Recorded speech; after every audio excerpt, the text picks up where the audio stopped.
Hi friends, welcome to daily சமையல். நம்ம அன்றைக்கி டெய்லி சமையலில் அணில் ராகி சேமியா எப்படி நம்ம கிண்டுறதுன்னு பார்க்க போகிறோம். இது 2 விதமாக நம்ம கிண்டலாம். வாங்க வீடியோக்குள்ளே போகலாம்.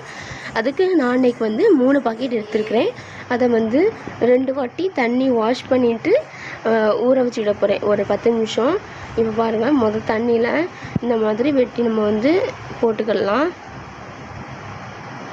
ஏன்னா இதில் கொஞ்சம் அழுக்கு இருக்கும். ஸோ நம்ம இதை கழுவிட்டு நம்ம ஊற வைக்கிறது நமக்கு ரொம்ப பெனிஃபிட்டாக இருக்கும்.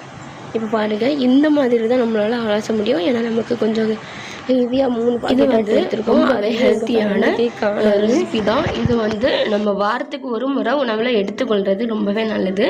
குழந்தைகளுக்கும் ரொம்பவே சத்தான ஒரு ரெசிபி தான் இது. 2 விதமாக ராகி சேமியா எப்படி பண்ணலாம் தான் இந்த வீடியோவில் சொல்லியிருக்கிறேன். ஸோ நீங்கள் முழுசாக ஸ்கிப் பண்ணாமல் பாருங்கள். அப்போ தான் நான் சொல்லியிருக்கிற அந்த 2 மெத்தடும் உங்களுக்கு புரியும். இப்போ பாருங்கள், 2 தண்ணி நல்லா வாஷ் பண்ணிட்டேன். இப்போ இதை ஊற வச்சு எடுத்துக்கலாம் ஒரு 10 நிமிஷத்துக்கு. அப்போ தான் நமக்கு நல்லா வெந்து வரும். இந்த மாதிரி நல்லா கழுவிட்டு நம்ம ஒரு மூடி போட்டு மூடி வச்சுக்கலாம். நான் சொல்கிற மெத்தட்லேயே நீங்கள் பண்ணுனா உங்களுக்கு கரெக்டாக பர்ஃபெக்டாக கிடைக்கும். இப்போ ஒரு 10 நிமிஷத்துக்கு மூடி போட்டுடலாம். 10 நிமிஷம் ஆகிட்டு ஃப்ரெண்ட்ஸ். இப்போ பாருங்கள், நமக்கு அந்த தண்ணியெல்லாம் நல்லா அப்சர்வ் பண்ணிவிட்டு இப்போ இந்த மூடியில் இருக்கிறதுமே நம்ம உள்ளே வலிச்சு போட்டுக்கலாம். இந்த மாதிரி ஃப்ரெஷ் பண்ணி பார்த்தீங்க அப்படின்னா தான் நமக்கு தண்ணி மேலெழுந்து வரும். இதை இப்போ நம்ம வடிச்சிட்டு வந்துடலாம். இது இப்போ பாருங்கள், இதையும் வடிச்சிட்டு வந்துட்டேன். எவ்வளோ அழகாக உதிரியாக தெரியுது. இதை டைரெக்டாக நம்ம தண்ணியிலலாம் கொதிக்க வச்சு பண்ண முடியாது. இதை நம்ம இட்லி பாத்திரத்தில் நான் தண்ணி ஊற்றி வச்சுருக்கேன். அது கொதிச்சிட்டு இருக்குது. இந்த ஸ்டேஜில் இட்லி பாத்திரத்தில் இட்லி அவிக்கிற துணி மேலே நனைச்சி வச்சு இந்த மாதிரி நம்ம மேலே கொஞ்சம் கொஞ்சமாக பரப்பி இப்படி வச்சு தான் அவிக்க முடியும். ஸோ நான் 2 பேஜ் அட்டு தான் நான் அவிச்சு எடுத்துருந்தேன். நீங்கள் கொஞ்சமான குவான்டிட்டியில் எடுத்துருந்தா ஒரு பேட்ச் ஆட்டு கூட அவிச்சு எடுத்துக்கலாம். இந்த மாதிரி தான் நம்மளால் அவிச்சு எடுக்க முடியும் ஆவியில். ஏன்னா இது தண்ணியில் நம்ம கொதிக்க வச்சு எடுத்தோம் அப்படின்னா நமக்கு கரைஞ்சி போகிறதுக்கு சான்சஸ் நிறைய இருக்குது. இப்போ இந்த மாதிரி 2 தட்டையுமே நம்ம பரப்பி எடுத்துக்கலாம். இந்த ரெசிபி எல்லாத்துக்குமே தெரியும் அநேகமாக. ஆனால் நான் ரொம்ப வருஷம் கழித்து இன்றைக்கி தான் இதை ட்ரை பண்ணியிருக்கிறேன். இப்போது நம்ம பரப்பி வச்சுருக்க அந்த இதையுமே மாவையுமே உள்ளே சேர்த்துடலாம். இந்த மாதிரி ஒரு 10 நிமிஷத்துக்கு ஹை ஃப்ளேமில் வச்சு நான் வேக வச்சு எடுத்துக்கிட போகிறேன். 10 நிமிஷம் இல்லைனா உங்கள் தீயை பொறுத்து மாறுபடும் உங்களோட அளவு. இப்போ 2வது தட்டையுமே மேலே உள்ளதை இப்படி வச்சுக்கலாம். இந்த துணியெல்லாம் எக்ஸஸாக வெளியே தெரியும், அதை உள்ள இப்படி மடக்கி வச்சுடுங்க. அப்போ தான் நம்மளால் மூடி போட முடியும். இப்போ பாருங்கள், மூடி போட்டதான் காமிக்கலை. இப்போ இது நல்லா வெந்துட்டு பாருங்கள். ராகி நமக்கு நல்லா இப்போ கொதித்து வந்தால் எந்த கலரில் தெரியுமோ அந்த கலரில் தெரியுது. இதை இப்போ ஒரு பிளேட்டுக்கு மாற்றிட்டேன். இதை சூடாட்டே நம்ம இந்த மாதிரி பண்ணி எடுத்துக்கிடணும். நீங்கள் ஒரு ஸ்பூன் இல்லைன்னா கையாலே பண்ணிக்கலாம். நான் கொஞ்சம் தூரம் ஸ்பூன் வச்சு பண்ணினேன். அதுக்கு கையால் தான் இந்த மாதிரி உதிர்த்து விட்டேன். இது இப்போ நல்லா உதிர்ந்துட்டு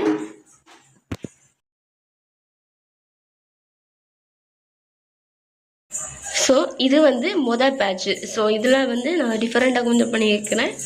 இது எல்லாருமே பண்ணியிருப்பாங்க. நானும் அதே மாதிரி 2 மெத்தடில் செஞ்சுருக்கிறேன் ஒரு வீடியோவை. இப்போ இதில் கொஞ்சம் போல் தேங்காய் திருவி அதையும் போட்டுக்கலாம். ஒரு 4 ஸ்பூன் அளவுக்கு சீனி போட்டுக்கிடலாம், ஒயிட் சுகர். நீங்கள் உங்கள் இனிப்பு சுவைக்கு ஏற்றாப்புல போட்டுக்கிடுங்க சீனியெல்லாம். இப்போ போட்டுட்டு இதை நல்லா அப்படியே மிக்ஸ் பண்ணுங்கள். மிக்ஸ் பண்ணிவிட்டு ஒரு பிளேட்டில் வச்சு சாப்பிட்டா அவ்வளோ டேஸ்ட்டாக இருக்கும். இப்போது அடுத்த ஒரு மெத்தடு பார்க்கலாம். அதுக்கு ஸ்டவ் ஆன் பண்ணி ஒரு கடாய் வச்சுக்கிடுங்க. கடாய் ஹீட் ஆனதும் ஒரு 2 டேபிள் ஸ்பூன் அளவுக்கு ஆயில் ஊற்றிடுங்க. அதுக்கு மேலெல்லாம் ஊற்றாண்டா.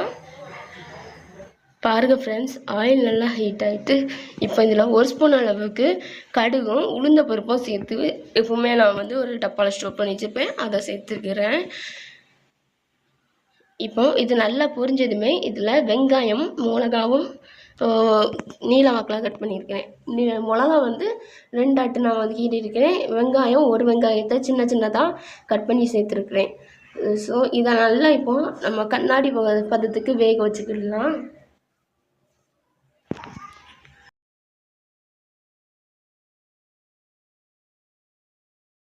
இப்போது இந்த ஸ்டேஜில் ஒரு கொத்த அளவுக்கு கருவேப்பிலை சேர்த்துக்கிடுங்க. கருவேப்பிலை சேர்த்துட்டு நல்லா மிக்ஸ் பண்ணி விடுங்க. இப்போது இதை நல்லா வதங்கிட்டு பாருங்கள். இந்த ஸ்டேஜில் ஒரு ஸ்பூன் அளவுக்கு உப்பு சேர்த்துடுங்க. உப்பு நீங்கள் வந்து சேமியா சேர்த்த பிறகு உங்களுக்கு உப்பு காணல அப்படின்னா இன்னும் கொஞ்சம் சேர்த்துக்கலாம். இப்போது துருவி வச்சுருக்கிற தேங்காய் துருவல் கொஞ்சம் சேர்த்துக்கலாம். இது முற்றிலும் ஆப்ஷனல் தான். உங்களுக்கு தேங்காய் வேணும்னா சேர்த்துக்கிடுங்க, இல்லைன்னா நீங்கள் சேர்க்காம கூட இருக்கலாம். இப்போது இதை நல்லா மிக்ஸ் பண்ணி விட்டுருங்க. தேங்காய் சேர்த்தா இன்னுமே டேஸ்ட்டு தூக்கி கொடுக்கும். ஸோ அதனாலவே நான் தேங்காய் சேர்த்துருக்குறேன். இதை நல்லா மிக்ஸ் பண்ணி விட்டுட்டு இது கொஞ்சம் நல்லா ட்ரை ஆகத்தட்டும் நல்லா மிக்ஸ் பண்ணி விட்ருங்க.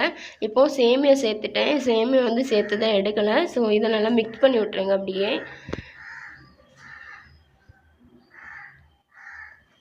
பாருங்கள், நல்லா இந்த மாதிரி மிக்ஸ் பண்ணி விட்ருங்க.